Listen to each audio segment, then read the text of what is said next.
সুপ্রিয় দর্শক, আমি মুস্তফা দানি সবাইকে স্বাগত জানাচ্ছি সম্পাদকীয়তে। আজকের বিষয় জনতার প্রতিবাদ, আর এ নিয়ে আলোচনার জন্য আমাদের স্টুডিওতে উপস্থিত আছেন অধ্যাপক ডক্টর জিয়া রহমান, চেয়ারম্যান অপরাধ বিজ্ঞান ঢাকা বিশ্ববিদ্যালয়।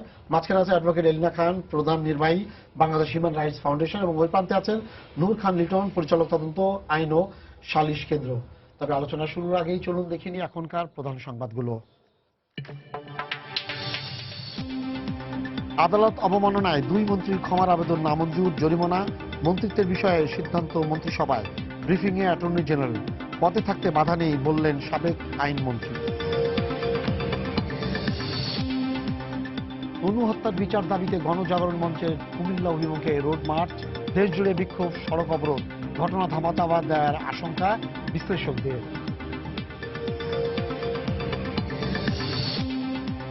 দেশের ভেতরে বাইরে থেকে ষড়যন্ত্র করে সরকারকে ব্যতিব্যস্ত রাখার চেষ্টা চলছে, মন্তব্য প্রধানমন্ত্রী। বললেন অশুভ গোষ্ঠীর দূরভিসন্ধি বুঝে গেছে জনগণ। লিবিয়ার বেনগাজিতে সশস্ত্র গোষ্ঠীর সংঘর্ষের মাঝে পড়ে 4 বাংলাদেশি নিহত, সংঘাতপূর্ণ এলাকা থেকে সরিয়ে নেওয়া হচ্ছে প্রবাসী বাংলাদেশিদের।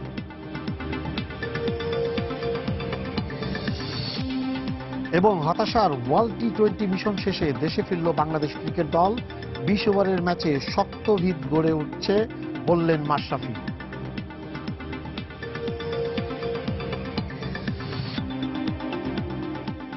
হ্যাঁ নূর ভাই, আপনাকে দিয়ে শুরু করি আজকে। এই যে আমরা যেটা গত কয়েকদিন ধরে যেটা চলছে, কুমিল্লা সরকারি ভিক্টোরিয়া কলেজের ছাত্রী সোহাগী জাহান তনুর বিষয়টা উঠে এসছে ধর্ষণে, এবং বিষয়টা যে শুধুমাত্র এটার কারণে তা না, বাট এইটাকে উপলক্ষ করে কিন্তু মানুষ কিন্তু প্রতিবাদ জানাচ্ছে, জাগ্রত, একটা কোনো একটা ঘটনাকে নিয়ে কিন্তু দীর্ঘদিন ধরে এইগুলো চলছে, একটারও বিচার ঠিক মতো হচ্ছে না। এবং সবচেয়ে মজার ব্যাপার হলো আসামি জামিন পেয়ে যাচ্ছে, এবং আসামি জামিন পেয়ে যাওয়ার পরে তাদেরকে হুমকি ধামকি দিচ্ছে, এবং অধিকাংশ ক্ষেত্রে যারা ভিকটিম তারা গরিব বা এই শ্রেণীর, বা যাদের পেছনে শক্তি নেই। অসংখ্য ধন্যবাদ এই প্রশ্ন করার জন্য। প্রথম হচ্ছে যে আজকে জান্নাতি তনুর যে ব্যাপারটি, ভিক্টোরিয়া গভর্নমেন্ট কলেজের ছাত্রী কুমিল্লার, এই ঘটনার আগে যদি আমরা দেখি যে অসংখ্য ঘটনা সারা দেশে ঘটেছে। যে কথাটি আপনি বললেন যে এই রেপের ঘটনা ঘটার পরে মামলাগুলো দুর্বল হয়ে যাচ্ছে, বা মামলাগুলোতে আসলে প্রকৃত অর্থে প্রকৃত ঘটনা অনেক ক্ষেত্রেই উঠে আসছে না, এবং আসামিরা পার পেয়ে যাচ্ছে। কখনো কখনো জামিন পাচ্ছে, জামিন আসামি পেতেই পারে, কিন্তু বিচারটা আর হচ্ছে না, বরং জামিনে বেরিয়ে এসে হুমকি ধামকি দিচ্ছে। এবং বাস্তব অবস্থা এইটা যে বাংলাদেশে যখন কোনো আসামি বেরিয়ে আসে, সে আসার পরে সাক্ষীদের যেভাবে সাক্ষীদের প্রোটেকশন না থাকার কারণে সাক্ষীরাও আর কিন্তু সাক্ষ্য দিতে মানসিকভাবে প্রস্তুত থাকেন না, ভয়ভীতির মধ্যে থাকেন। গত 1 সপ্তাহ আগে যে ঘটনাটি ঘটেছে কুমিল্লায়, তনু হত্যাকাণ্ড, এই ঘটনাটি ঘটেছে একটা প্রোটেক্টেড এরিয়ায়, যে এলাকায় সর্বসাধারণের প্রবেশাধিকার নেই, এবং তনুদের অবস্থান, তাদের বাসাটিও কিন্তু ওই সংরক্ষিত এলাকার মধ্যে। এবং দেখতে হবে যে ওই এলাকা যে প্রোটেক্টেড এরিয়া, তার একটা প্রান্তে কাছাকাছি সিভিলিয়ানদের বাড়িঘর আছে, কিন্তু একটা প্রান্তে ঘটনাটি ঘটেছে। এবং ঘটনাটি ঘটার পর স্বাভাবিক নিয়মে যে পত্রপত্রিকার যে সংবাদ, সেটা কিন্তু প্রথম দিকে আসেনি। কিভাবে এসছে? সোশ্যাল মিডিয়াতে যখন বিষয়টি ছড়িয়ে গেল, তারপরে কিন্তু আমাদের ন্যাশনাল নিউজ পেপার এবং মিডিয়াতে এই বিষয়টা আসছে।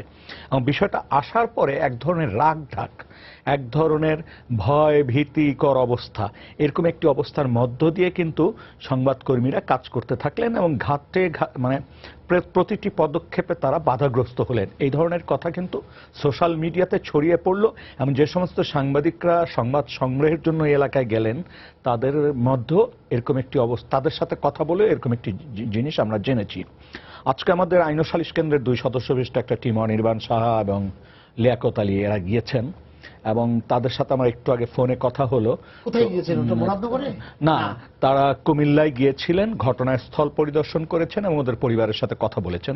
এবং আমি ফোনে যেটুক জানতে পেরেছি সেটা হচ্ছে যে আসলে ভিকটিম পরিবারের সাথে বা যা মানে এলাকাবাসীর সাথে যখন কথা বলেছে তারা স্বাভাবিকভাবে স্বাধীনভাবে কথা বলার সুযোগটি পায়নি। সর্বক্ষেত্রে তৃতীয় পক্ষের উপস্থিতি তারা লক্ষ্য করেছে। এটি একটি জিনিস। আবার সংবাদকর্মীদের কিন্তু অবাধ সুযোগটা নাই, বা অবাধ না হোক পারমিশন নিয়ে যে যাওয়ার ব্যাপারটা আমার জানা মতো একটা ন্যাশনাল ডেইলির সাংবাদিক 2 দিন ধরে চেষ্টা করছে, এখনো মানে ঘটনাস্থল পরিদর্শন করতে পারেনি। এটি একটি অবস্থা। তারপরের অবস্থা হচ্ছে ঘটনাটি যেহেতু ক্যান্টনমেন্ট বোর্ড এলাকাধীন একটা সেনানিবাসের ভিতরে, সেখানকার ঘটনা ইনভেস্টিগেশনের ক্ষেত্রে পুলিশ যতটা সহযোগিতা পাওয়া দরকার আমি জানি না তারা ততটা সহযোগিতা পাচ্ছে কিনা। কিন্তু আইএসপি বলছে যে না, আমরা সহযোগিতা করি। এখন আইএসপিআর এর এইটা বক্তব্য আমি জানি না। আমার কথা হচ্ছে আমার যেহেতু এটা জানা নাই, তবে যেহেতু প্রতিটি ক্ষেত্রে এক ধরনের বাধা আমরা লক্ষ্য করছি, সেই ক্ষেত্রে কতটা সহযোগিতা পাবে সেই ক্ষেত্রে আমার একটা সন্দেহ রয়েছে। কিন্তু আমার মনে একটা প্রশ্ন আছে, সেটা হচ্ছে ঘটনাটা ঘটার পর কেন তাৎক্ষণিকভাবে সেনাবাহিনীর তরফ থেকে একটি বক্তব্য দেয়া হলো না, এক। দ্বিতীয় হচ্ছে কেন এক ধরনের রাগ ঢাক, আর কেন ওই পরিবারকে মুরাদনগর থেকে তারা যখন তাদের গ্রামের বাড়িতে গিয়েছে সেখান থেকে মধ্যরাতে উঠিয়ে আনতে হবে, শব্দটা উঠিয়ে আনা। আর যদি জিজ্ঞাসাবাদের দরকারই হয়, জিজ্ঞাসাবাদের তো বহু রকম পদ্ধতি আছে, বহু পরিবেশ দেওয়ার ব্যাপার আছে। র্যাব নিয়ে গিয়েছিল এবং এখন শোনা যাচ্ছে র্যাব ছায়া তদন্ত করবে। তদন্তকারী প্রতিষ্ঠান হচ্ছে এই ক্ষেত্রে পুলিশ, এবং র্যাব আবার ছায়া তদন্তের নামে প্রথমেই তাদেরকে উঠিয়ে নিয়ে আসলো 3 বা 4 জন সদস্যকে, এবং গভীর রাত্রে, এবং ভোরে ছাড়ার পর আবার পুলিশ আবার 3-4 ঘন্টার জন্য তাদের সাক্ষাৎকার গ্রহণ করলো বা জিজ্ঞাসাবাদ করলো, যেটাই বলেন। এবং গতকালকে এই মামলাটি ডিবিতে মানে স্থানান্তরিত হয়েছে, অর্থাৎ এখন মামলার তদন্তকারী সংস্থা হচ্ছে ডিটেকটিভ ব্রাঞ্চ, ডিবি। আমার প্রশ্ন হচ্ছে যে এরকম একটি প্রোটেক্টেড এরিয়ায় এই ঘটনাটি ঘটার কারণে জনমনে কিন্তু এক ধরনের শঙ্কা বিরাজ করছে যে এরকম একটা প্রোটেক্টেড এরিয়ায় একটা নারী মাত্র রাত্রে শুরুতেই যদি এরকম ঘটনার শিকার হতে পারে, এটা একটা। দ্বিতীয়টি হচ্ছে যে প্রোটেক্টেড এরিয়ার ভিতরে যদি এমন কোনো গোষ্ঠী ঘটনা ঘটায় যাদের কাছে আমরা অনেকভাবে আশা করি যে আমাদের প্রোটেকশনের ব্যবস্থাটা তারা করবেন, যদি এরকম কারো সংশ্লিষ্টতা পাওয়া যায় সেটা হবে আরও দুঃখজনক, এবং সেইটার থেকে সন্দেহ এবং মানুষের সন্দেহের জায়গা থেকে শঙ্কা, এটা কিন্তু জন্ম হচ্ছে।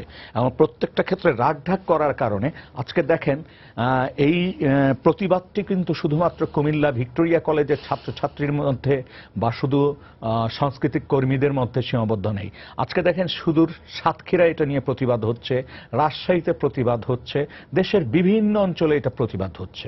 কিন্তু আজ থেকে প্রায় 7 দিন আগে যখন ঘটনাটি ঘটল, তখন যদি তাৎক্ষণিকভাবে আইন শৃঙ্খলা রক্ষাকারী বাহিনী এবং যেই এলাকায় ঘটনাটি ঘটছে সেই এলাকার কর্তৃপক্ষ যদি জনগণকে আশ্বস্ত করতে পারতেন যে যে ঘটনাই ঘটুক না কেন কেউই বিচারের ঊর্ধ্বে নয়, এবং আমরা মানে সুষ্ঠু একটি তদন্ত করে মানে ঘটনার সাথে সংশ্লিষ্টদেরকে আইনের আওতায় নিয়ে আসবো, এই কথাটুক যদি স্ট্রংলি রাষ্ট্রের পক্ষ থেকে বা বাহিনীগুলোর পক্ষ থেকে বলা হতো, তাহলে কিন্তু আজকে জনমনে এই বিভ্রান্তি বা এই শঙ্কা বা এই সন্দেহ থাকতো না। আমাকে বলবেন, উনি বললেন যে ধর্ষণের ইয়াতে মামলা যেটা হচ্ছে সেসব জায়গাতে এবং জামিন পেয়ে যাচ্ছে, মানে এইখানে আমাকে একটু বলবেন যে জামিন মানে ধর্ষণের অভিযোগে ইয়ে হয়েছে, প্রমাণ হবে কি হবে না এটা তো পরের জিনিস, কিন্তু ধর্ষণের ইয়াতে আসলে এই যে জামিন পাওয়ার বিষয়টা, এটা কতটুকু আসলে, এটা কি দুর্বলভাবে উপস্থাপনার কারণে হয়, এটা কি কারণে? হ্যাঁ, ওটাতে যাওয়ার আগে আমি একটু এই তনুকে ঘটনাকে কেন্দ্র করে যে সমগ্র বাংলাদেশের যে ঘটনা তার একটু প্রেক্ষাপটটা বলি। যে সমগ্র বাংলাদেশে তনুর ঘটনা তো রিসেন্টলি মানে 7 days আগে এটা ঘটনা ঘটেছে, কিন্তু তার আগের থেকেই সমগ্র বাংলাদেশে যদি আপনি একটা চিত্র দেখেন, প্রতিনিয়ত প্রতিদিন আমরা দেখছি নির্যাতনের শিকার হচ্ছে নারী বা শিশু, এবং সেই নির্যাতনের কারণে কখনো কখনো তারা মারাও যাচ্ছে। তার ভিতরে রেপের মতো ঘটনা কিন্তু অনেক মারাত্মক আকার ধারণ করে অবস্থান করছে। কিন্তু একটা জিনিস আমরা অবাক হয়ে যাই, যেমন আমরা সোহাগের বলেন বা রাকিবের বলেন, আমরা খুব দ্রুত একটা বিচারের পেয়েছি।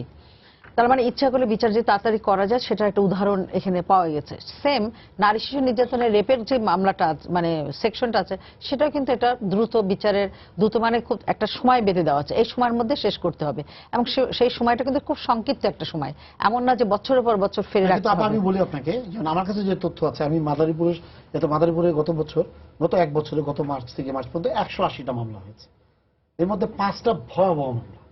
হ্যাঁ, দুটা ক্লাসমেটকে, দুটা মেয়ে পড়াশোনা করে আসলো, তাকে বিষ খেয়ে মেরে ফেলে তারপরে করা হয়েছে, তারপরে হাসপাতালে ফেলে দেওয়া হয়েছে। এবং একটা ঘরের ভিতরে রুমে ছিল খালা এবং তার দুজনকে বের করছে, এবং সেই আসামিটা বিদেশে চলে গেছে। মানে এই যে ঘটনাগুলো আপনার নিশ্চয়ই মনে আছে, নৌকাতে, টাঙ্গাইলের নৌকাতে বাবার সামনে 2 মেয়েকে ধর্ষণ করা হয়েছে। তারপরে মেয়ে, মানে এই যে জিনিসগুলো আপনি বলছেন যে মাত্র 3 মাস 6 মাস বা নির্দিষ্ট পিরিয়ডের জন্য, এগুলো তো ইনডিফিনিট। আমি ওই কথাতেই আসছি যে একটা দেশে যখন নারী শিশু খুব ঝুঁকিপূর্ণ অবস্থা থাকে, সেটা দিয়ে প্রমাণিত হয় যে আমাদের দেশটার নিরাপত্তা বা আইন শৃঙ্খলার অবস্থানটা কি। কারণ একটা যে দেশে যদি নারী এবং শিশু বা যে কোনো মানুষই যদি নিরাপদ না থাকে, আর নারীরা কোন জায়গাটা ঝুঁকিপূর্ণ থাকে, এই যে তার শ্লীলতাহানি, তার নির্যাতন, তার রেপ করা, তার মেরে ফেলা, এই বিষয়গুলো বেশি ঝুঁকিপূর্ণ থাকে। সেই জায়গাগুলোতে আমরা দেখতেছি বছরের পর বছর এই ঘটনা ঘটছে এবং মামলা দীর্ঘদিন ধরে পড়ে আছে।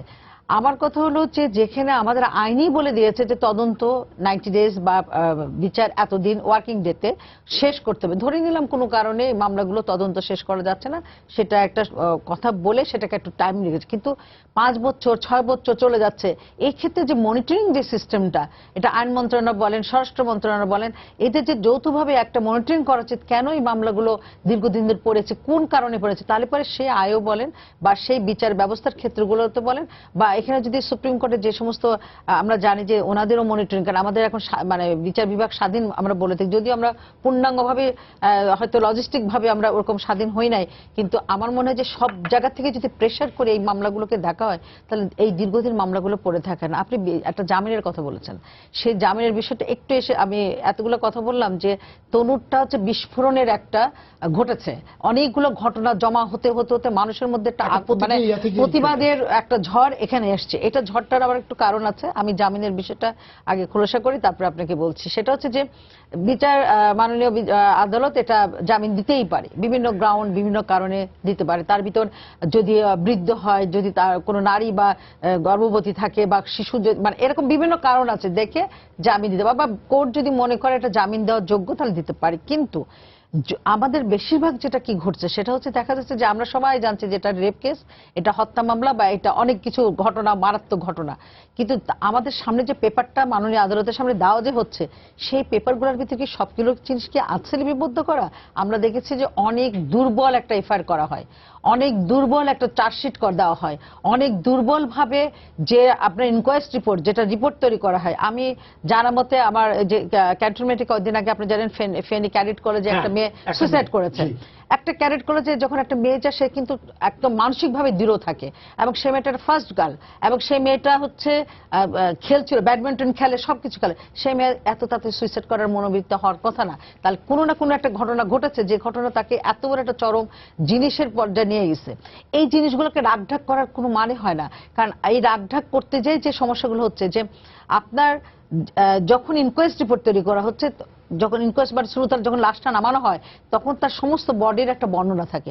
ওই জায়গায় আমরা দেখি যে পোস্টমর্টম রিপোর্ট আর ইনকোয়েস্ট রিপোর্টের ভিতরে মিলে না। এই যে মিলে না, তখন তার সুযোগটা আসামি পক্ষ নিয়ে ফেলে, কোর্টে যায়।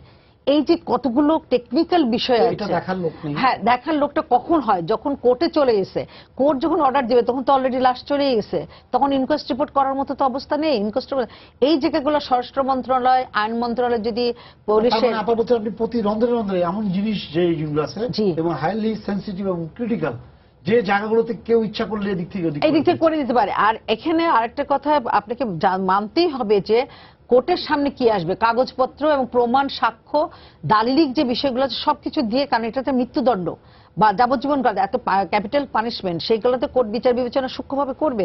কিন্তু আপনার সামনে যদি সেইভাবে পরিবেশ না দেওয়া হয়, বা থাকলেও যদি সেভাবে ফাঁক ফোকর থাকে, সীমা চৌধুরী আপনারা খুব ভালো জানেন, রাউজান থানায় সীমা চৌধুরী চট্টগ্রামে অস্থিরতে রেপ হলো এবং পরবর্তীতে জেলখানাতে সে মারা গেল। কিন্তু জেলখানাতে কিভাবে মারা গেল, তার মা বেঁচে থাকতে তাকে দেখানো হলো যে সে বেয়ারিশ, এবং আঞ্জুমান মফিদুল ইসলামিক দিয়ে তাকে মানে তার দাহ করা হলো, অথচ তার মা বেঁচে আছে। এই যে বিষয়গুলো, এই যে সূক্ষ্ম জিনিসগুলো শেষ করে দেওয়া, এটা কিন্তু অনেক বড় ঘটনা। কিন্তু সেটার ব্যাপারে যেটা হচ্ছে স্বচ্ছতা, মনিটরিং, জবাবদিহিতা, তিনটা জিনিস নাই আমাদের আইনের যে মাঝখান দিয়ে যাওয়ার, সেইগুলো না থাকার জন্য প্রতিবার আমরা এই চিৎকার করে যাচ্ছি, এই ঘটনাগুলো ঘটে যাচ্ছে, আর এই নারীগুলা তার শিকারে চরমভাবে এর মধ্যে যাচ্ছে। আমি এই বিষয়ে একটা কথা বলতে চাই, তনুর বিষয়ে, যেটা একটুখানি ভাই টাচ করেছে, আমি বলতে চাই যে সেনানিবাসের বিষয়টা হচ্ছে যে সেন্সিটিভ কিনা আমি জানি না এই বিষয়গুলোতে, কারণ এটা হচ্ছে একটা ঘটনা, তিনটা বিষয় হচ্ছে সেনার কোনো কিছু করার থাকে না, সেটা হচ্ছে যে হত্যা, আগুনে পোড়া বা রেপ ঘটনা। এই তিনটা যদি সেনাবাহিনীরও যদি কেউ করে থাকে সেটা সিভিল আইতে পাঠাইতে হবে, এটা কিন্তু সেনাবাহিনী কেউ বিচার করতে পারবে না। আমি ওইটা নিয়ে যাচ্ছি না, আমার কথা হলো যে ওই একটা আমরা সেনা ক্যান্টনমেন্ট মানে আমরা ধরি না একটা নিরাপদ জায়গা, আমরা ধরে নিয়ে একটা সুশৃঙ্খল বাহিনীর মধ্যে আছে মানে আমাদের কিছু ঘটবে না। আমরা দেখেন যখনই কোনো কিছু ঘটনা ঘটে দেশের মধ্যে, তখন আমরা বলে থাকি যে ও ক্যান্টনমেন্টে যখন আছে তখন সমস্যা নেই, এখানে আমরা সব ভালো পাবো। এই জায়গাটা যখন এত বড় ঘটনা ঘটে গেল, কে করেছে জানি না, কিভাবে করেছে জানি না, আমরা জানি না, কিন্তু যে জায়গাটা সারাক্ষণ ওয়াচ, এখন যখন সবাই তৎপর, তাহলে সেই সময় তো তৎপর থাকে তাদের গেটগুলোতে, তাহলে যে লোকটা বা যেভাবে তাদের সোর্স আছে, সবচেয়ে বড় কথা হচ্ছে যে যেখানে র্যাব তৎপর, যেখানে পুলিশ তৎপর, যেখানে সেনাবাহিনী তৎপর, সেখানে আসামি ধরা পড়বে না, এটা কেমন একটা খুব কি বলবো রহস্যজনক একটা ব্যাপার। সাধারণ জনগণ কি মনে করে যে আর্মি নেমেছে, পুলিশ নেমেছে, র্যাব নেমেছে, নিশ্চয়ই আমরা এখানে সবাইকে ধরতে পারবে। যেখানে ধরতে পারবে না তাহলে দেশের নিরাপত্তা কোথায় আছে? এই প্রশ্ন কিন্তু এখন সাধারণ মানুষের মধ্যে চলে আসে, নাকি এরা সেটাকে গোপন করতে চাচ্ছে? দুটো জিনিস সন্দেহ, এই সন্দেহ থেকে মুক্ত হওয়ার জন্য ইমিডিয়েটলি সরকারের একটা ভাষ্য আসা উচিত, এবং এদের কাছ থেকে আমরা বিশ্বাস করি যে উনারা বের করতে পারবেন। তবে হ্যাঁ, কোনো নিরাপদ লোককে যেন এখানে না নিয়ে আসা হয়। যে ওই যে পুলিশের কন্ট্রোল রুমে যে তানিয়া 6 বছর একটা ছেলে মেয়ে যে রেপ হয়েছিল, সেখানে দেখা গেল যে ওখানে পুলিশের ক্যান্টনমেন্ট পুলিশের কন্ট্রোল রুমে ঘটনাটা ঘটলো, আর মরা বলে একজনকে নিয়ে এসে দেখা গেল যে সে রেপটা করেছে। তো এই বিষয়গুলো যে এরকম না হয়, আমরা চাই প্রকৃত দোষী যে আছে তাকে ইমিডিয়েট অ্যারেস্ট করা হোক, প্রকৃত দোষী যে আছে তাকে বিচারের সোপর্দ করা হোক, এবং আমার মনে হয় যে জনগণের মধ্যে যেটা বিভ্রান্ত হচ্ছে সেই বিভ্রান্তকে সঠিক পথে নিয়ে আসার জন্য ইনাদেরই দায়িত্ব হচ্ছে আমাদের সেই সঠিক পথটা দেখানোর জন্য। নাহলে পারে জনগণের কাছে যদি প্রশ্নবিদ্ধ হয়ে যায়, হয়তো তারা বলবে না, বা বলছে যে প্রতিবাদটাই তো বলা, এই যে মানুষ যে সারা জায়গায় বলছে যে তার বিচার হোক, তনুর হত্যাকারীর বিচার করা হোক, এটাই তো প্রতিবাদ। এই প্রতিবাদ যদি বিস্ফোরণ মুখ হয়ে গেছে, এটাকে আর বেশি বাড়তে দেওয়া উচিত না, কারণ ইমিডিয়েট তাকে অ্যারেস্ট করা উচিত। স্যার আপনাকে বললেই বলবেন তো যে এই ঘটনাগুলো বেশি না, আগে মানুষ জানতো না, এখন জানে। আমি যখন এই স্টুডিওতে ঢুকছি তার আগে আমি নিউজ রুম থেকে যখন বেরিয়ে আসি, তখন বরিশাল থেকে একটা নিউজ আসলো আমার, আজকে ঠিক একটু আগে, শনিবার দিন রাত্রেবেলা গৃহবধূ ধর্ষিত হয়েছে বলে অভিযোগ উঠেছে, এবং পুলিশ আজ সকালে গৃহবধূ নিজে যে মামলা দায়ের করেছে, এবং মামলা দায়ের করার পরে পুলিশ 2 জনকে গ্রেপ্তার, নাম বলেছে, তাদের 2 জনকে গ্রেপ্তারও করেছে। তার মানে প্রতিটা মুহূর্তে, মানে যেমন অভিযোগটা আসছে, আমি এটা নিয়ে আসছিলাম, ওটার সাথে কিন্তু আমার সাথে একটা লেজ ঢুকে গেছে। নিউজটা হয়তো অনিয়ার হবে কিছুক্ষণের মধ্যে, পরে এটা অনিয়ার হবে। তো মানে বিষয়টা এরকম হচ্ছে যে ডেইলি যে হচ্ছে আমি এটা বলবো না, কিন্তু ঘটনাগুলো কিন্তু আমাদের সামনে চলে আসছে। না, এটা ডেইলি হচ্ছে। হ্যাঁ, এখন সিচুয়েশনটা যেটা হচ্ছে, আপনি যে স্যার আপনার ইয়াতে, আপনি যেহেতু এটা অনেক ভালো জানেন, আপনি হয়তো বলবেন যে কত পার্সেন্ট। না, আমি সেটা বলছি না, জি সেটা বলছি না। ধন্যবাদ। আমি অনেস্টলি বলছি আপনাকে যে আমি কিন্তু খুব বিস্মিত হচ্ছি না। এই যে ঘটনাগুলো ঘটছে, মানে আমরা মূল জায়গাটায়, আমরা শস্যের মধ্যে যে ভূত আছে সেই জায়গাটায় আমরা আঘাত করি না। সেই কারণে আমি এই যে ঘটনাগুলো ঘটছে এটাতে আমি বিস্মিত হচ্ছি না। আমি আপনার সাথে দ্বিমত করছি না, এগুলো যে প্রতিনিয়ত ঘটছে বা আপা যেটা বলছে এটার সাথে আমি কিন্তু এক মুহূর্তের জন্য দ্বিমত করছি না, ঘটছে। আমার কথা হচ্ছে এগুলো বাংলাদেশের দীর্ঘদিন ছিল। যে বিষয়টাতে আমি আপনাকে প্রথমে ধন্যবাদ দিতে চাই, যে আপনি যে আজকের যে আপনি টাইটেলটা দিয়েছেন অত্যন্ত ইন্টারেস্টিং। আমি মনে করি এই জায়গায় সমস্ত কিছু লুকায়িত আছে। আমরা যেহেতু এই নিয়ে কাজ করি, বাংলাদেশের যে রাষ্ট্র ব্যবস্থা, পুরো রাষ্ট্র কাঠামোর মধ্যেই আপনার এই সমস্যাটা আছে। এই রাষ্ট্র যতদিন ভাঙতে না পারবেন, এই যে রাষ্ট্রের কাঠামো, ততদিন পর্যন্ত এটা চলবে। এখন আমরা একাডেমিক লোকজন আমরা খুব নির্মোহভাবে কথা বলি, খুব পপুলার ঢঙে কথা বলি না, সেই কারণে হয়তো অনেকে ভুল ব্যাখ্যা করে। ব্যাপারটা একদম তা না, আমি খুব অবজেক্টিভলি কথাটি বলছি। আমি খুব কনফিডেন্টলি বলছি, আপনি একজন ব্যুরোক্র্যাটকে এখানে এনে বসান, একজন পুলিশ অফিসারকে বসান, একজন মিলিটারি অফিসারকে বসান, কোনো একটা বিষয়ে কথা বলতে চান, আপনি দেখবেন যে আপনি সত্য কথাটা তো পাবেনই না, একটা স্বাভাবিক কথা আপনি পাবেন না। এর বিষয়টি হচ্ছে এই যে তিনটি, আমি রূপক অর্থে তিনটি ব্যক্তির কথা বলছি, তিনটি ব্যক্তি রাষ্ট্রের অ্যাপারেটাসগুলোর প্রতিনিধিত্ব করে।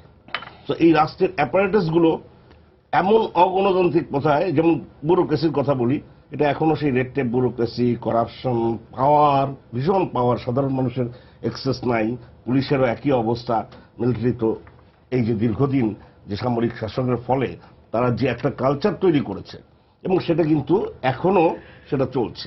এই যে আমরা যখন বলি যে DOHS 1, 2, 3, 4 চলছে, এবং এটা আপনি বঙ্গবন্ধু যখন প্রথম 1974-এ আসলো বাংলাদেশে, 72 পরে প্রথম যে হাউজিং এর উপর স্কিম নিয়েছিল সেটা আপনার নিশ্চয়ই মনে আছে, দত্তপাড়ায় বাস্তুহারাদের জন্য।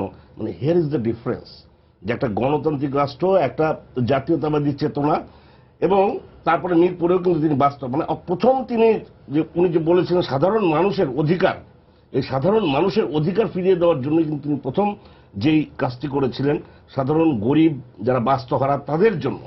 জেনারেল জিয়া যখন ক্ষমতা, আপনি এটা পলিটিক্যাল টোনে নিবেন না, আমি বলছি এটা, জেনারেল জিয়া যখন ক্ষমতায় আসলেন, আইয়ুব খান করেছিলেন DOHS 1, উনি এসে কত বছর পরে এই 77-এ এসে তিনি করলেন DOHS 2।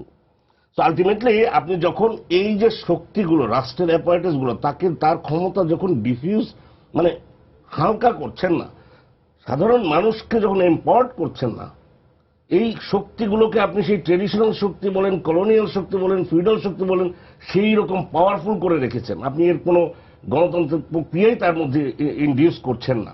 এবং এটা আরো এই যে 1/11-এর সময় আপনি দেখেছেন, ওয়ারেন্ট অফ প্রেসিডেন্সি এসে একজন হঠাৎ করে ওয়ান ফাইন মর্নিং আপনি দেখলেন যে বাংলাদেশের একজন জেনারেল দরকার, আপনি একটা জেনারেল আপনি আগে সবার উপরে তাকে রেখে দিলেন।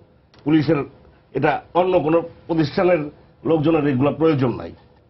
সো আলটিমেটলি আমি ব্যক্তিগতভাবে মনে করি যে দুর্ভাগ্যক্রমে আমাদের দেশ, এই যে দীর্ঘদিন আমরা যে কলোনিয়াল স্ট্রাকচারের মধ্যে ছিলাম 200 বছর, তারপরে যে সামরিক শাসকরা যে ক্ষমতা নিয়েছে, কোনোভাবেই সাধারণ মানুষের মুক্তি, সাধারণ মানুষের অধিকার প্রতিষ্ঠা করেনি। দুর্ভাগ্যক্রমে আপনি ওয়েস্টের যদি চেহারাটা দেখেন, ওয়েস্টে এই অবস্থা কিন্তু ওয়েস্টেও ছিল। 1920s আমেরিকাতে হিউজ ক্রাইম হয়েছে, এবং এই যে Nexus, police corrupted, mayor corrupted, কিন্তু সেখান থেকে কিন্তু মানুষ জেগে উঠেছে। সেই কারণে আপনাকে বললাম যে এই জেগে ওঠার যে বিষয়টা লিখেছেন, এটি হচ্ছে কি। সো আলটিমেটলি আপনি এই রাষ্ট্র ব্যবস্থায় যদি আপনাকে আঘাত করতে হয়, একমাত্র সামাজিক আন্দোলন বা সোশ্যাল মুভমেন্টের কোনো বিকল্প নেই। এবং সেটা কিন্তু শুরু হয়েছে, এবং শুরু হয়েছে বলেই কিন্তু আমি খুবই আশাবাদী। সো আলটিমেটলি আমার কথাটা ডিস্টোর্টেড ওয়েতে দেখবেন না। আমি এই কারণে বলছি যে যারা এগুলো, এবং এখন দেখেন 1861-এর সেই আইন দ্বারা চলছে, সিনিয়র পুলিশ অফিসাররা পর্যন্ত এখন বলছে এই যে দীর্ঘদিন মিলিটারি শাসন ছিল, সাধারণ মানুষের সাথে কোনো ইন্টারাক্টিভ হয়নি, কোনো ইন্টারাকশন হয়নি। আমি আমার ডিপার্টমেন্টের কথা আপনাকে বলি, আমার ডিপার্টমেন্টে এখন সিনিয়র অফিসিয়ালরা পড়ছে, র্যাবের সিনিয়র অফিসার, মিলিটারি অফিসাররা, আপনার পুলিশ অফিসাররা পড়ছে। আমি খুবই কনফিডেন্টলি বলতে পারি এই যে ইন্টারাকশনগুলো হচ্ছে, তার ফলে পারস্পরিক শ্রদ্ধাবোধ, জানা শোনা, এই ব্লক হয়ে গিয়েছিল বাংলাদেশের মধ্যে। ওই যে ক্ষমতাশালী যারা রাষ্ট্রীয় ক্ষমতাশালী, পলিটিক্যালি ক্ষমতাশালী, মানে টাকার যাদের জোর আছে, তারাই কিন্তু দীর্ঘদিন এই একটা আনহোলি অ্যালায়েন্স তৈরি করেছিল বলেই কিন্তু আপনি আজকে আমরা এগুলো কথা, আমি বলছি কেন, আমি বলছি যে এগুলো দীর্ঘদিন ছিল। আপনি 1991-এ সারাকা গার্মেন্টসে আপনার প্রথম মানে আগুন লেগেছিল, লেগে প্রায় আমার এক্স্যাক্টলি মনে নেই, তবে বোধহয় 36 জন মানে এই কি বলে গার্মেন্টস কর্মী নিহত হয়েছিল। এরপরে ধারাবাহিকভাবে শেষ একেবারে রানা প্লাজা এসে আপনি কি একটা বিচার পেয়েছেন? আপনি আমাকে বলেন, আপনি কোন একটা বিচার দেখেছেন যে একটা মালিকের বা এই ম্যানেজমেন্টের বিচার হয়েছে? সো আলটিমেটলি ওই যে বিচারহীনতা সংস্কৃতির কথা এখন চলে আসছে, অর্থাৎ এই যে বিচারহীনতা সংস্কৃতি তৈরি, এটাকে কিন্তু রাষ্ট্র প্রোটেকশন দিচ্ছে। এবং যে কথা আপনি বলছেন যে পুলিশ চার্জশিট দিচ্ছে, দুর্বল হয়ে যাচ্ছে, কোর্টের মধ্যে সমস্যা কি দেখেন, নারী ও শিশু নির্যাতন আইনের যে বিচার হচ্ছে 12,000 কেস এখন পেন্ডিং আছে। আপনি কোত্থেকে আপনি সুবিচার পাবেন? তো কাজে আমি বলবো যে এরকম একটা অস্থির অবস্থার মধ্যে আমরা ছিলাম। এটা শুরু হয়েছে মাত্র এই যে 90-র পর থেকে আসলে প্রকৃত অর্থে আমাদের এই সিভিল সোসাইটি, সাধারণ মানুষের এমপাওয়ারমেন্ট। এবং আমি অনেকবার বলেছি কথাটি ভুল বোঝার কোনো কারণ নেই। আজ থেকে 10 বছর পরে যদি কোনো গবেষক গবেষণা করে, আপনি দেখবেন যে আজকের মিডিয়া সম্পর্কে তাদের একটা বড় মূল্যায়ন করতে হবে, যে মিডিয়ার রোলটা কতটুকু, তারা যে কাজগুলো এখন করছে এগুলোর থেকে বের হয়ে এসে। এবং সেই জায়গায় আমি কিন্তু খুশি হচ্ছি কোন জায়গায়, যেন আইএসপিআর যখন 3 দিন পরে একটা বিবৃতি দিয়েছে। আপনি আইএসপিআর এই ধরনের বিবৃতি আগে কখনো দেখেছেন? আপনি আমাকে বলেন না।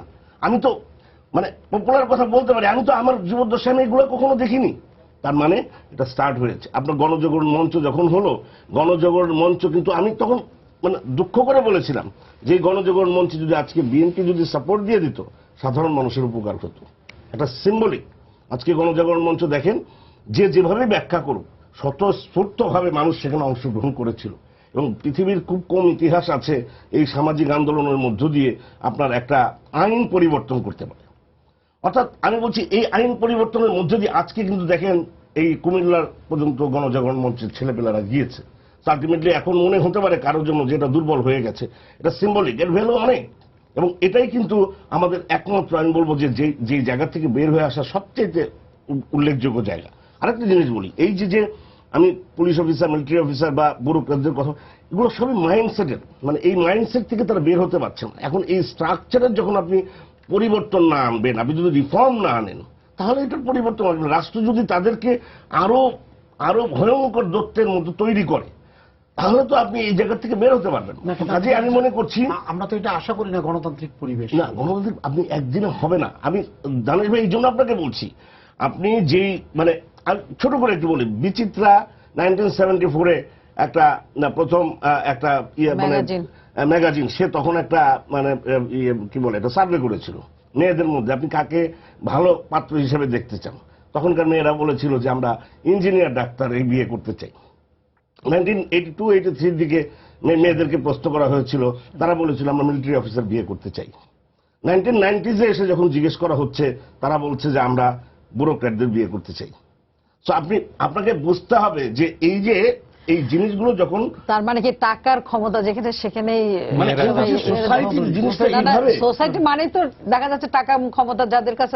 আমি আরেকটা বলি, মানে আমাদের এখানে দেখেন কি রকম সমস্যা। আজকে আমরা কথা বলছি না, কেউ কথা বলে নাই, কিন্তু আপনি উইথ ডিউ রেসপেক্ট ছোটবেলার থেকে দেখে এসেছি, আপনাকে বলছি দানেশ ভাই, এই যে ইঞ্জিনিয়ার নামক একটা জিনিস, এই ইঞ্জিনিয়াররা যেভাবে কাজের মধ্য দিয়ে তারা লাভবান হন, এটা নিয়ে কতটুকু আলোচনা আমাদের দেশে হয়েছে, কত দফা আলোচনা হয়েছে। ইঞ্জিনিয়ার মানেই হচ্ছে তার জন্য আলাদা একটা পার্সেন্টেজ থাকতে হবে, এবং এটা কিন্তু সোসাইটি একরকম অ্যাকসেপ্ট করে ফেলেছে।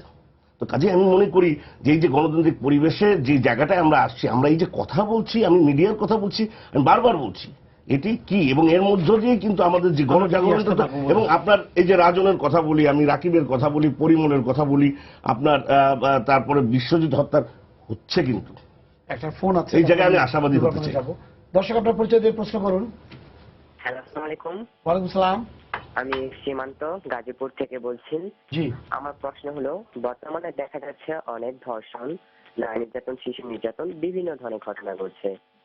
সমসাময়িক সময় একটা ঘটে যাওয়া ঘটনা হলো তনু হত্যা।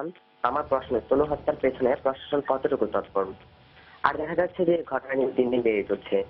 আর এই ধরনের ঘটনা ঘটার পেছনে মূল কারণটা কি, এবং এর সমাধান কি হতে পারে? ঠিক আছে, আপনার কথাটা নূর ভাই, আপনি আমাকে একটু বলবেন, উনি যে কথাগুলো বলেন তার মানে যে একটা ক্ষমতা, যে পাওয়ারের ইয়েটা ভয়াবহ রূপ নিচ্ছে, যখন ওই যে আমরা বলছি না যে ধর্ষণের অভিযোগ হচ্ছে, ধর্ষণের বিচার শুরু হচ্ছে, কিন্তু এর এন্ডিং না।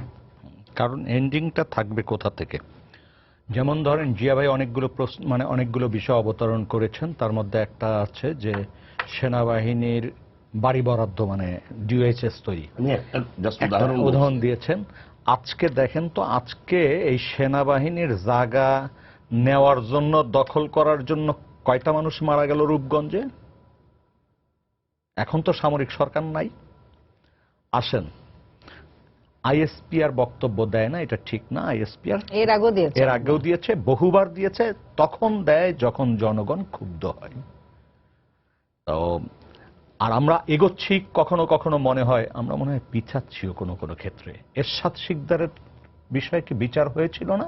এই পুলিশ বিচার করে, মানে বিচারের জন্য সবকিছু তৈরি করে নাই, এই আজকের বিচার ব্যবস্থাপনার মধ্য দিয়ে তো তার বিচারটা সম্পন্ন হয়েছে।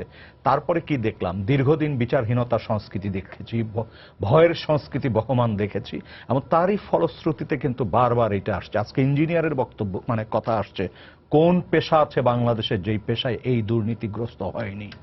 আজকে রাজনীতির নাম করে ইনস্টিটিউশনালাইজড হয়েছে, সেটা বলছি। প্রত্যেকটা ক্ষেত্রে ইঞ্জিনিয়ারটা একেবারে আজকের পেশা, কোন পেশার মানুষ আমাকে দেখাইতে পারেন যে এই পেশার মানুষ সততার সাথে কাজ করছেন? নেই। আমি এই জায়গাটা বিনয়ের সাথে বলতে চাই, নির্মোহভাবে আমাদেরকে কথা বলার জরুরি। কারণ আমরা যদি নির্মোহভাবে কথা না বলতে পারি, জনতার এই বিক্ষোভ হয়তো স্তিমিত হয়ে যাবে, কিন্তু এমন দিন আসবে যে এমন বিক্ষোভ হবে সব ঝড়ের মতো তছনছ করে নিয়ে যাবে। বিষয়টা দেখেন, আজকে যে ঘটনাটি, তনুর বিষয়টিকে যদি আমরা ধরি, এখানে কিন্তু খুব একটা ছোট্ট বিষয় ছিল, সেটা হচ্ছে শুরুতেই কিন্তু পুলিশের যদি তৎপরতাটা মানে প্রকাশ্য দেখা যেত, সেনাবাহিনীর পক্ষ থেকে বা যেখানে ঘটনা ঘটেছে সেই ক্যান্টনমেন্ট বোর্ডের পক্ষ থেকে যদি বক্তব্যটা দেওয়া হতো, এবং আমরা যদি আশ্বস্ত হতে পারতাম, আমরা মানে সাধারণ নাগরিকরা, আজকে তাহলে এই যে জায়গায় জায়গায় যে বিক্ষোভগুলো হচ্ছে, মানুষের ভিতর শঙ্কা তৈরি হচ্ছে, তা মানুষ সন্দেহ করছে, এই জিনিসগুলি তো হতো না। এবং এই জিনিসটা কিন্তু সমাজে বড় ধরনের ক্ষতির কারণ হয়ে যায়। কারণ যখন মানুষ যার উপরে চিন্তা করে যে সে আমার প্রোটেকশন দিবে, সে আমাকে নিরাপদ রাখবে, সেই জায়গাগুলি যখন নড়বড়ে হয়ে যাচ্ছে, এমনও তো হতে পারে যে ওইখানে ঘটনা ঘটলেও ঘটনার সাথে হয়তো ওই বাহিনী বা অন্য কেউ জড়িত নাই, অন্য মানুষ জড়িত, এটা হতে পারে। কিন্তু সত্য ঘটনা যেটা, সেটা হচ্ছে মানুষটি মারা গেছে। সত্য ঘটনা হচ্ছে তার শরীরের এমন কিছু চিহ্ন বিদ্যমান যেটি খুবই দুর্ভাগ্যজনক, বর্বর। তাহলে নৈতিক দায়িত্বটা কি? নৈতিক দায়িত্ব হচ্ছে যে মানে খুবই স্পষ্টভাবে সততার সাথে ইনভেস্টিগেশনটা করা, চিহ্নিত করা, তাদেরকে আইনের আওতায় আনা এবং বিচারের দ্বারস্থ করা, বিচার করা। এটা হচ্ছে মূল ব্যাপার। এইখানে যে জায়গাটা আমি একটু বলে নিই, আরেকটা জিনিস হচ্ছে যে আমরা আমাদের হতাশার জায়গা আরেকটা, যেটা আপা বলেছেন, আমি আবারও রিপিট করতে চাচ্ছি, সেটা হচ্ছে ইনভেস্টিগেশন প্রসেস থেকে শুরু করে বিচার সম্পন্ন হওয়া পর্যন্ত প্রতিটি ঘাটে ঘাটে যে দুর্নীতি বা যে ত্রুটি বিচ্যুতি রেখে যাওয়া হয়, এটা কিন্তু ইচ্ছাকৃত, এটা কিন্তু অনিচ্ছাকৃত না, এটা কিন্তু ইচ্ছাকৃত এগুলি করা হয়, এবং যার ফলে প্রকৃত অর্থে দুর্বল ব্যক্তিরা বিচার পায় না। এখানে আপনি তনুর কথা বলেছেন, আপা আপনার মানে ইয়াতে আমি যেটা বলবো সেটা হলো, শুধুমাত্র যে পার্টিকুলার জায়গাতে এখানে হয়েছে বলে আমি মনে করি না। বিভিন্ন জায়গায় যতগুলো ঘটনা ঘটছে, তার প্রথম দিকে কিন্তু কোনো মতেই, আপনি খুলনার যে ঘটনাটা আপনি দেখেন, ওখানে কি ছিল, কিন্তু প্রথমে তো আপনাকে জানতেই দেয়নি, এবং ওইখানে তো যে মানুষগুলো ছিল প্রত্যেকটা ঘটনাতে কিন্তু সবচেয়ে দুর্বল লোকটা যেখানে আছে তার উপরে সবল অত্যাচার করেছে। নট দ্যাট যে আপনি আজকে বলছেন যে কুমিল্লার এই জায়গায় হয়েছে, কিন্তু অন্যান্য জায়গায় যে ঘটনাগুলো হচ্ছে প্রত্যেকটা জায়গাতে যে ভিকটিম কোনো মতেই কথা বলতে পারছে না। হ্যাঁ, এটা হচ্ছে যে তনুর ক্ষেত্রে আপনারা বলছেন যে তনু যে ক্যান্টনমেন্টে, কিন্তু আমার কথা হচ্ছে যে বাংলাদেশে কয়টা হয়েছে এরকম, কিন্তু যেসব জায়গাতে হচ্ছে প্রতি জায়গায়, প্রত্যেকটা জায়গায় কি এরকম এলাকা না? আমি ওই জায়গাটা আসছে যে তনুরটা হচ্ছে যে ওই সমস্ত সমষ্টিগত বিষয়ের বিস্ফোরণটা এখানে এসে প্রতীকী হিসেবে এখানে আসলো কেন? ওইগুলা দুটো জায়গা আছে বাংলাদেশে। একটা হচ্ছে ঝুঁকিপূর্ণ, আমরা ধরে নিচ্ছি যে যেখানে সাধারণত মানুষ চলাচল করবে রাত্রে বিরাতে, বা এই জায়গাগুলো ঝুঁকে, যখন ভোট যখন হয় তখন আমরা বলি এই জায়গাটা ঝুঁকিপূর্ণ, তার মানে এখানে স্পেশালি কোন একটা কেয়ার নিতে হবে। তো আমরা ধরে নিচ্ছি যে বাংলাদেশের মেয়েরা যখন রাত বিরাতে বের হয়, বা দুপুরে বা দিনের বেলাও যদি বের হয়, কতগুলো জায়গা আছে খুব খারাপ, সেটা শুধু নারীদের জন্য না, সব পুরুষ মানুষের জন্য খারাপ। তার মানে ওই জায়গাটা দিয়ে আমরা ধরেন হাঁটবো না, বা চেষ্টা করবো ওখান থেকে অ্যাভয়েড করার জন্য। কিন্তু কতগুলো জায়গা আছে আমরা ধরেই নিব, দিনে দুপুরে হোক রাত্রি হোক, সেটা হচ্ছে নিরাপদ জায়গা, এবং সেটা ক্যান্টনমেন্টটা সেটার ভিতরে পড়ে গেছে। পড়ে যাওয়ার কারণেই হচ্ছে যে কথাগুলো আলোচনাতে অলরেডি উঠে এসছে, যে আমরা কেন রাগঢাক করব। এটা তো কে করেছে, যেই করে থাকুক সেটার জন্য তো কেউ সবাই তার দায়ী না, বিচার চায়, সবাই সেটা তার তার বিচার চায়। সেখানে কোনো মানুষকে, একটা মানুষের জন্য পুরা প্রতিষ্ঠানও হোক বা পুরা, আমরা যদি সাধারণ মানুষ করি, আমরা তো সাধারণ মানুষের মধ্যেই পড়ি, তাহলে আমরাও কি দোষী হয়ে যাবো? না, যে লোকটা দোষী সে লোকটাই দোষী, এবং তাকে বিচারে আনার জন্য যা করণীয় আমরা তাই করব। আমরা কাউকে নিয়ে নাড়াচাড়া করতে চাই না, কিন্তু আমাদের যদি কেউ বাধা দিয়ে থাকে এবং আমাদের যদি বাধা দিতে যায়, যদি কোনো বিচারে যদি ব্যত্যয় ঘটে, সেই ক্ষেত্রে প্রতিবাদ করার জন্য আমরা সেই নামগুলো হয়তো বা বলে যাচ্ছি, সেই বলাটা থেকে যেন তারা সরে আসে এবং তারা যেন আরো উইলিংলি মানুষকে যেটা বলতে চায়, তার বাবা মা যদি মন খুলে কথা বলে, সবাই যদি মন খুলে কথা বলতে পারে, যদি রেপ হোক বা ধরেন কেউ যদি মারা যায় যৌতুকের জন্য মারা যায়, সে তো কথা বলেই, তারা মিডিয়াতে বলে না, এবং তারা মিডিয়াতে বলার সময় কিন্তু অনেক আহাজারি করে অনেক কথা বলে।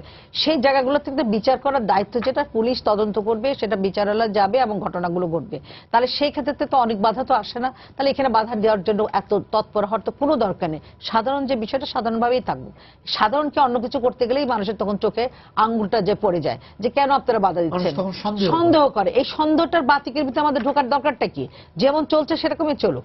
আরেকটা কথা এখানে আপনি যেটা বলেন যে সারা বাংলাদেশে যেটা ঘটছে সে বিচার, আসলে দুর্বলের সাথে কেউ নেই, নারীরা এতই দুর্বল, বরঞ্চ নারীদেরকে দুইভাবে ডাকা হয়।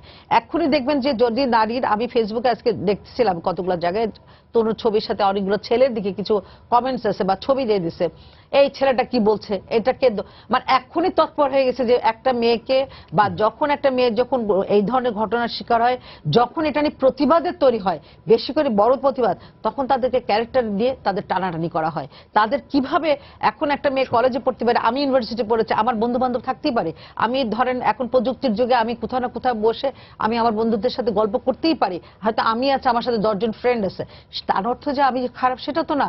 তাহলে পারে এই জিনিসগুলো নিয়ে তৎপর শুরু হয়ে যায়। যেমন ধরেন এক্সাম্পল দিতে, আজকে তো এখন প্রযুক্তির যুগে, যখন ইয়াসমিন যেটা পুলিশের কারণে যে দিনাজপুরে যে ঘটনা ঘটলো, পুলিশের দ্বারা রেপ হলো, সেই সময় প্রথমে তার একটা কয়েকজন পুলিশের যে ঘটনা ঘটালো, সেখানে সমস্ত পুলিশ এক জায়গা হয়ে গেল যেন এরকম ধরনের কোনো ঘটনাই ঘটেনি। তারপর প্রতিবাদের কারণে সেই তদন্ত হলো, সেই বিচার হলো, সেই ফাঁসি হলো। তার মানে কি, একটা লোকের জন্য কেন সমষ্টিগত ইনস্টিটিউশনাল সেখানে দাঁড়ায় যায়, কয়েকজন মারা যেতে হলো, ওখানে মারা গিয়েছে, তো প্রতিবাদ করতে যে মারা গেছে। আমাদের বক্তব্য হলো যে একটা যখন কোনো কিছু হচ্ছে, সেটা বিচার হওয়ার জন্য জনগণ বলতেই পারে, সাধারণ মানুষ তো প্রতিবাদ করবে, এটাই তো তার ভাষা, তার তো আর কোনো ভাষা নেই।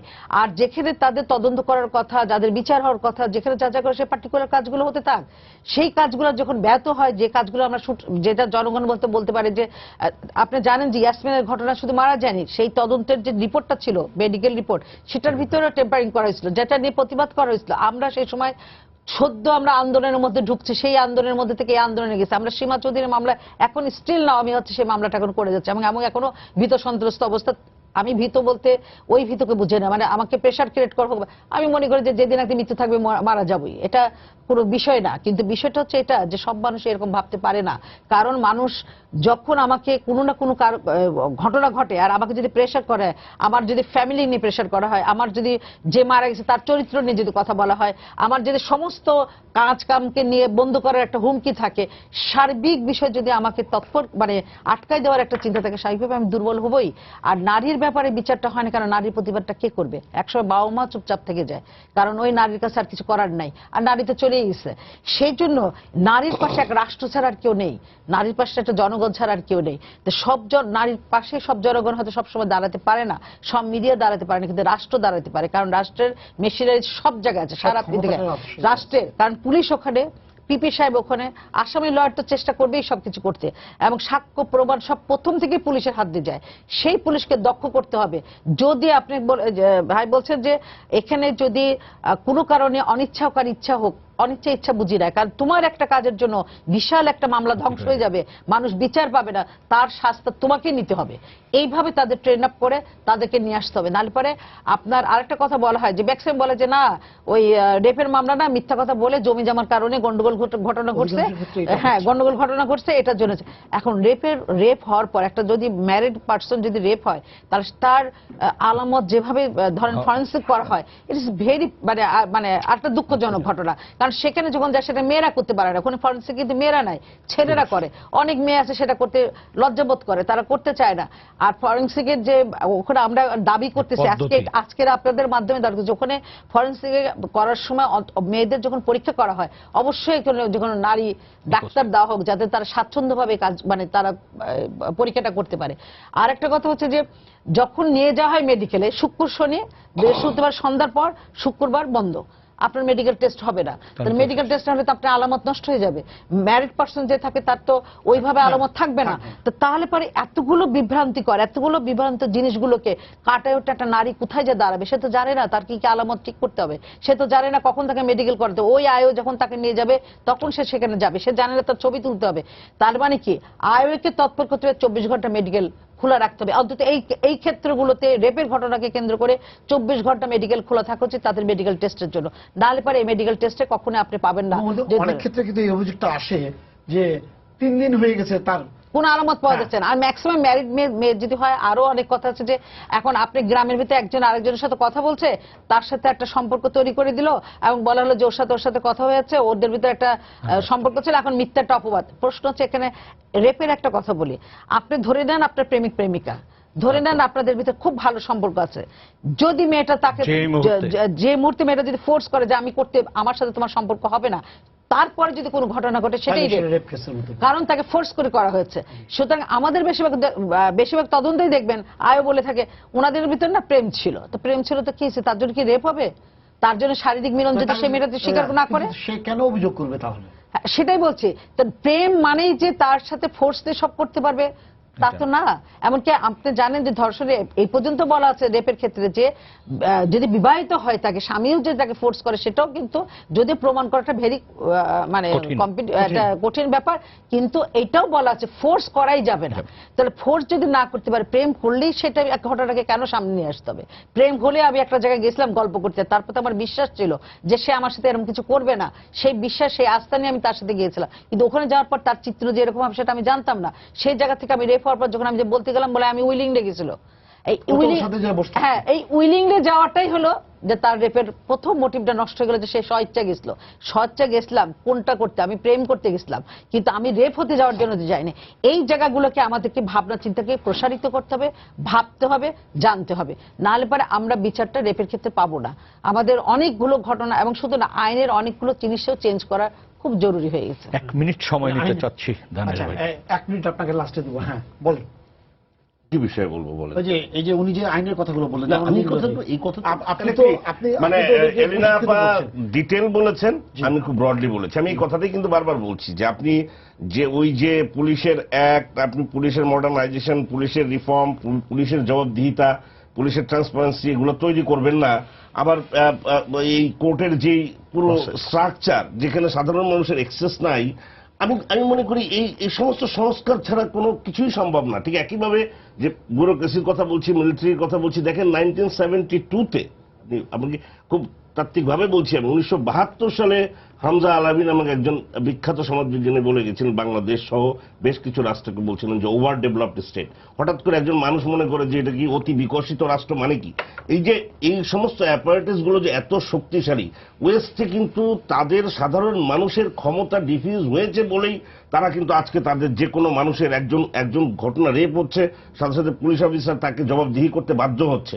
তো আলটিমেটলি এই জায়গাগুলো যদি আপনি যতক্ষণ পর্যন্ত ভাঙতে না পারবেন, ততক্ষণ আপনি যত চিৎকার করেন, যত কথা বলেন, তাতে কোনোই কাজে আসবে না। এবং এগুলো মানে আলটিমেটলি আমি বলছি যে কাজে আসবে না বলাটা এইভাবে বলা ঠিক না, হয়তো আমি বলছি যে আপনার মূল জায়গাটায় আঘাত করতে হবে। ওই যে আপনি যেটা বলেছেন, আপনার যে এভিডেন্স অ্যাক্ট, আমরা একাধিকবার বলছি যে এভিডেন্স অ্যাক্ট এর পরিবর্তন হওয়া দরকার, রিফর্ম হওয়া দরকার। এই যে পুলিশের সাথে আপনি দেখেন এখন প্রজেক্ট অনেক হাই হয়ে গেছে, সেগুলোকে ইনক্লুড এখন মধ্যে করা হয়নি। এক্স্যাক্টলি। এবং আপনি 11টা কমিশন হয়েছে পুলিশের, একটি আলোর মুখ দেখেন।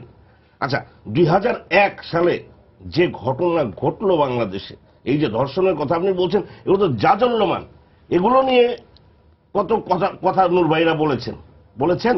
আমি বলছি এই কারণে যে কি ম্যাসিভ আকারে মানে জাজল্যমান। 2001 সালে আইন ও সালিশ কেন্দ্র প্রতিটি নির্বাচনের প্রতিটি এলাকায় গেছে এবং প্রত্যেকটা রেপের ব্যাপারে একমাত্র আমি সেটা বলছি, আপনি করেছেন, আপনারা তো সবই করেন, সেটা আমি বলছি 21 বছর যাবত বাংলাদেশের যে রাষ্ট্রপতি, যে স্বপ্নদ্রষ্টা, যে এই দেশের স্রষ্টা, তার পুরো পরিবার, মানে এগুলো তো সিম্বলিক। আমি এটা আপনার সবকিছু হয়তো মনে হবে, আপনার পুরো এই ইন্ডিমনিটি মানে রাষ্ট্র পৃষ্ঠপোষকতার মধ্য দিয়ে কিন্তু এই বিচারহীনতা সংস্কৃতি তৈরি করেছে। তো কাজেই এই জগদ্দল পাথর আপনি রাতারাতি পরিবর্তন করে ফেলবেন, মানুষের মাইন্ডসেট রাতারাতি হবে না। বা আমি বলছি যে এই যে আজকে যে এই কারণে আপনাকে আমি প্রথমে ধন্যবাদ দিয়েছি যে এর কোনো বিকল্প নেই, সাধারণ মানুষের জেগে ওঠা এবং এর প্রতিবাদ করা, অ্যাওয়ারনেস তৈরি করা, এবং যত হবে। এখন আমি আবেগের কথা বলতে পারি, এই আবেগের কথা দিয়ে আমি হয়তো আর একটা প্রতিষ্ঠানকে হয়তো স্টিগমাটাইজ করতে পারি, তাতে কিছু হবে না। যেমন একটা উদাহরণ আপনাকে দিই, বাস্তবতাটা কি, আপনি যখন এক্সট্রা জুডিশিয়াল কিলিং হচ্ছে, আমরা কিন্তু এর প্রতিবাদ করছি, একাডেমিক্সরা, আমরা এখানে যারা বসে আছি সবাই এর প্রতিবাদ করছি। আইরনিটা হচ্ছে এইখানে সাধারণ মানুষ কিন্তু আপনি দেখবেন যে সে কিন্তু এটাকে ওয়েলকাম করছে। আপনি যেই কেরানীগঞ্জে যে মা তার ছেলেকে মেরে ফেললো, যখন এর প্রশ্রয় দিল, সে বললো আমি আমার ছেলে হত্যার বিচার পেয়েছি, আমার ছেলেকে। তার মানে বিচারহীনতার কারণেই ওরা মনে করে আমি বলছি যে এই হচ্ছে পরিবেশটা। তো এই জায়গার থেকে আপনি অ্যাওয়ারনেস তৈরি করা এবং এটার বিরুদ্ধে প্রতিবাদ করা এবং রাষ্ট্রের আইন কানুন এবং এই যে ক্ষমতাকে ডিফিউজ করে দেওয়া, একটা জায়গায় শক্তিশালী অবস্থানের মধ্যে না রেখে সাধারণ মানুষকে ক্ষমতার মধ্যে না নিয়ে আসলে পরে আপনি এর থেকে মুক্তি পাবেনই না। এটাই হচ্ছে কি। এবং এখানে আমি বলছি যে আপনি হয়তো মনে করছেন, আমি এই উদাহরণগুলো দিয়েছি, এগুলো কিন্তু হচ্ছে, যে কথাটি আমি অ্যাবসলিউটলি দ্বিমত করছি নুর ভাইয়ের সাথে, যে বাংলাদেশ কিন্তু এগিয়ে যাচ্ছে।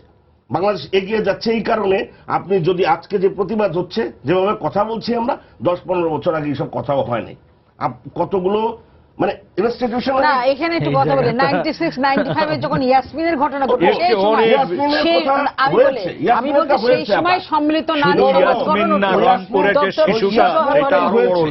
আমি বলছি যে আপনি বলছেন 10-12 বছর না, আমি বলছি যে আরো আগে থেকেও প্রতিবাদ হচ্ছে। না, ইয়াসমিনেরটাই হয়েছে। না, ইয়াসমিন হচ্ছে, সীমা হয়েছে, তানিয়া হয়েছে, বড় আকার ধারণ করছে, এমনকি জাস্টিস। আমি তো আপনাকে বলেছি যে এই যে গার্মেন্টস ইন্ডাস্ট্রির একের পর এক হত্যাকাণ্ড হয়েছে, সেই সময়ও আমরা প্রতিবাদ করেছি।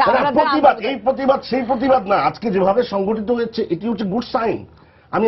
আপনি করেন নাই, আমি সেটা তো বলি নাই, আপনি করেন নাই সে কথা আমি একবারও বলিনি। আমি সোসাইটির ভেতর থেকে এই ব্লো আপটা হয়েছে কিনা, আজকে যেভাবে হচ্ছে, এর একটা কারণও আছে। এই যে ফেসবুক নতুন স্পেস তৈরি হয়েছে, এই যে আপনার চ্যানেল, মানে আমি বলছি যে আপনাকে এইভাবে জিনিসগুলো চিন্তা করতে হবে যে আপনার এখন যেই জায়গায় গিয়েছে এবং যারা এর সাথে সম্পৃক্ত আছে তাদের মনে রাখতে হবে এই জায়গার থেকে সরার কোনো উপায় নেই।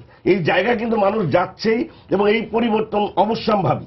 আমার একটু কথা আছে, সেটা হচ্ছে যেমন এই টিভি আপনাদের এখানে এসেই বলেছিলাম, আশা বিশ্ববিদ্যালয়ের একজন ছাত্রী, তাকে শ্লীলতাহানির ঘটনায় সে অভিযোগ করলো আদালতে, আদালত এটা আমলে নিল, আদালত প্রাথমিক সত্যতা পেল, আপনার তারপরে ওয়ারেন্ট ইস্যু হলো, সেই ওয়ারেন্ট কার্যকরী হলো না, কি হলো, কোর্টের সামনে উপস্থাপন করা হলো মানে সেই সাব ইন্সপেক্টরকে, এবং সেখানে উকিল সাহেব বললেন যে ওরা একটা ভুল বুঝাবুঝি হয়েছিল, সমঝোতা হয়েছে, এটার একটা মীমাংসা হওয়া দরকার। বিচারক তাৎক্ষণিক বললেন যে এই আইনে সমঝোতার কোনো জায়গা নেই, তাকে জেল হাজতে পাঠানো হোক। এটা ছিল নির্দেশনা।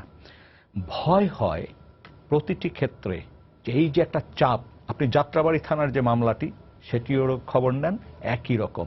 আমরা পরবর্তীতে যেটা দেখেছি, আমরা ঘটনার পরপর যখন ভিকটিমের কাছে যাই বা পরিবারের কাছে যাই, তখন তারা যে মানে অবস্থানে থাকেন, খুব অল্প সময়ের মধ্যে যখন আইন শৃঙ্খলা রক্ষাকারী বাহিনী এই ঘটনাগুলোর সাথে যুক্ত থাকেন বলে জানা যায় বা সন্দেহ করা হয়, তখন যে পরিমাণ চাপ তৈরি হয়, সেই চাপ থেকে আসলে তাদের রক্ষা করার জন্য আমাদের সামাজিকভাবে সেরকম কোনো ব্যবস্থা নেই। ফলে হয় কি, একটা পর্যায়ে যে মামলাগুলি সেই পুরানা সেই সামরিক আমল বলেন আর যে আমল বলেন ওই জায়গায় যায়।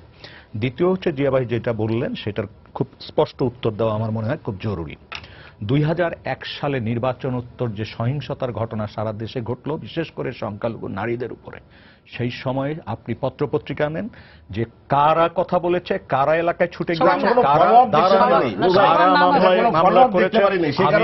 আপনি ফলো আপ দেখেননি কারণ সংস্কৃতি তো রয়ে গেল। আমরা অনেক মামলা, আমি নিজে একটা মামলার ভোলায় আমি নিজে বাদী, যেটা বাদী হওয়ার কথা না আমার, আমি নিজে বাদী, এবং অ্যারেস্ট হয়েছে। পরবর্তীতে ইনভেস্টিগেশন অফিসার লিখছে যে তার আত্মীয় স্বজন কেউকে না পাওয়া যাওয়ায় এই মামলার কার্যক্রম এখানে স্থগিত করার আবেদন করে রাখছে, কিন্তু মামলাটি কিন্তু ডিসমিস করেনি সিআইডি, এখন পর্যন্ত সেটা আছে।